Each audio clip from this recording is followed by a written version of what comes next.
Hello and welcome to another drawing time at INKroverts. Today we're looking at a character concept art, and here are the points I'm going to talk about. First is the pose, secondly the object, third is clothing, fourth is a brush tools, and fifth are other ideas which you'll know when you watch till the end of the video.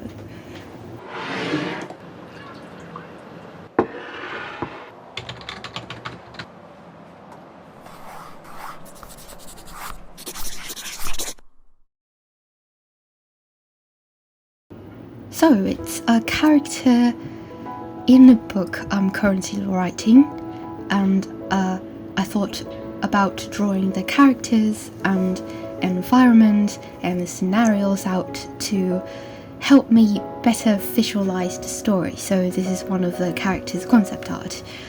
The time used for this painting is about 5 hours.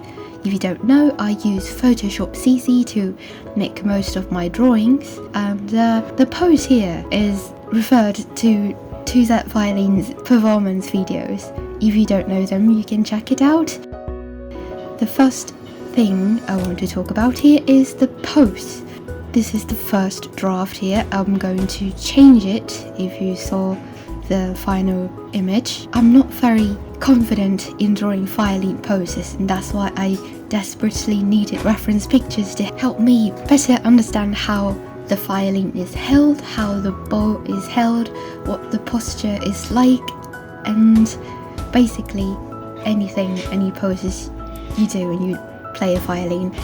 Before I made the draft, I accidentally swapped the hands so that the left hand is using a bow and the right hand is using a violin, when in truth as the opposite. And here, when I was using that Violin's reference image, I only referred to the hands and the upper body, and for the lower body I had other ideas. So when you see the reference image and my own drawing, they were a tad bit different in terms of the pose. Alright, you can see me using other reference images, and the other images are for me to refer to other things like the texture, the clothes, and the other stuff which I'm going to talk about. One thing that's half related, or it's pretty much related to the pose, is the shadows and lighting, which if you look closely you can see I also refer to not only the pose but the lighting from that Violin's image, and it's because the shape and the position of the shadows are very much influenced by how the body is posed. For example, you can see the arm with the bow is raised up high, and so when the light source is coming from the top left, a bit to the left, so you can see the casted shadow is right on the character's scarf and his clothes. There are of course a lot of different small shadows and big shadow around, but in the initial stage, when I'm still referring to the reference image, I only paint the largest shadows out there so that I have a general idea where the light is from and where I should use darker colors, etc, etc. And after I finished with the darkest shadow and the biggest shadow, I'll go on with the details, like the small shadows and the highlight. Alright, the second thing I want to talk about is objects. There are two objects that are particularly tricky here. The first thing are the shoes, and the second thing is obviously the violin. And so for the shoes is not the focus point in the picture, so I didn't put too much detail into it. I carved out the general shape and then used a smaller brush for the shoelaces, and basically I let it be afterwards.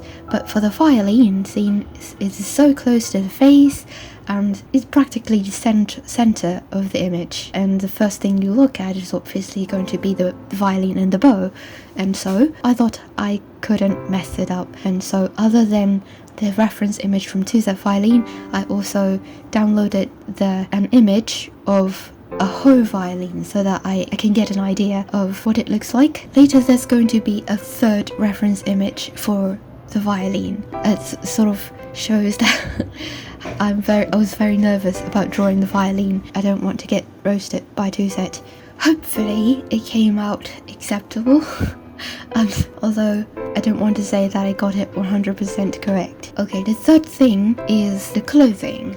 Before, I used to draw the shadows on the fold of clothing with really dark shadows so that each fold really pop out, but at the end it came out really messy because, imagine a piece of clothing and then there's loads of folds everywhere and they're scattered throughout the upper body or anything. And so this time I try my best to refrain from drawing too much folds. I only added the biggest shadow there, which is the cast shadow by the arms and that slight bump near the left thigh right under the arm with the violin. I checked myself using the smaller version of my drawing at the top right when I draw, so that when I draw very small unnoticeable shadows and I looked at the small image of my drawing on the top right, when I can't see it, it basically means it is not necessary and I should refrain from being OCD and keep drawing folds on the clothing. The same thing goes for the scarf and the pants, which has very limited folds, but I think I could do better than that in the future, at least, because the top reason why I refrain from drawing too much shadows is a bit, not only because I tend to draw too much folds on the clothing, but also I'm not familiar on how to draw the folds, and so before I tend to randomly draw a lot of folds and it appears terrible. And so it's better to leave it simple rather than doing it wrong. Okay, onward to brush tools. This one is a bit short, this part. Before this video, I usually just use the 2 default brush tools, and that actually is just one default brush. Other than line work, I forgot how that's called, but it's the default one and you'll notice it when you see it. But this time, after the sketchy draft, I used a brush with a bit more texture. I don't know how it's called because in my version the name of the brush is written in Chinese, so I don't know the correct name in English, but it's square and there's a bit of sketchy texture to it, and I think a lot of artists use that, so you can look it up. But the most useful thing I find with this brush is that it is square. It doesn't have variation in thickness when you apply more pressure or less pressure. It is always square, and it's very useful, especially when I was trying to draw the shoelaces and other things. It's like I was using a real flat brush in real life instead of the fine brush tool, because usually when I use the default brush in Photoshop, it functions like a fine brush instead of it functions like a fine brush only, and it helps me better than a fine brush when I try to draw the edge and filling the colors basically. And thank you for watching till this point. I'm going to talk about my other ideas, which is my suggestion on how to use reference images. I used to screen through Pinterest just to look for ideas or seek inspiration, quote unquote, on the internet.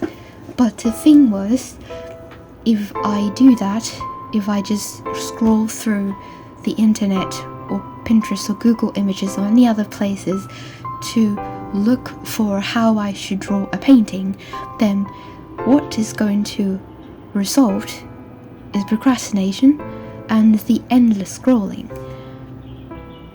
Because when I look at the picture, there's going to be better picture and a better reference picture afterwards. And if you're not satisfied with the reference image, you keep scrolling it is never going to be good for you. Those images are never going to be satisfying to you. So the thing is, you have your own idea.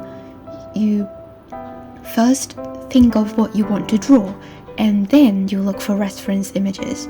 For example, I've decided that I'm going to draw a character playing a violin. Then I went to choose a violin and look for the reference images for the pose. And yep, that's my suggestion on how to use reference images.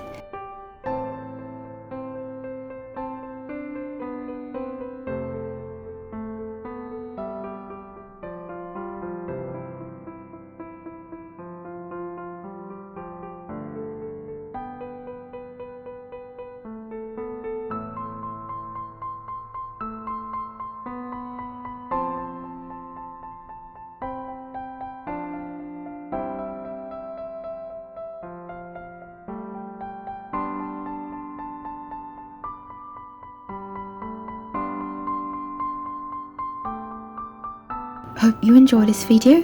If you like it, please press like or subscribe to this channel. So here's the result, and I'll see you next time. Bye!